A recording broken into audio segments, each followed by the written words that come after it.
We connect cards. Absolutely one of our favorite tools because I really believe that we make our world significant by the courage of our questions and the depth of our answers. My name's Chad Littlefield. I am one of the creators of this deck along with Will Wise.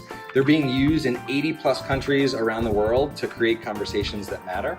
And the deck is made up of 60 questions that are color-coded with actions on the back. And so there's ways to use the action sides. There are also many times when we use them, we just let the action side go and we focus on the questions.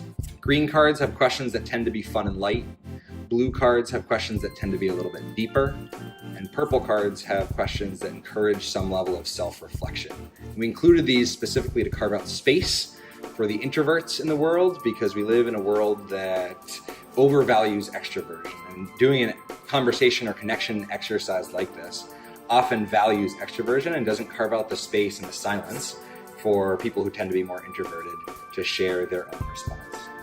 The box comes along with a link to a bunch of video tutorials that have 10 plus different exercises on how you can use the deck.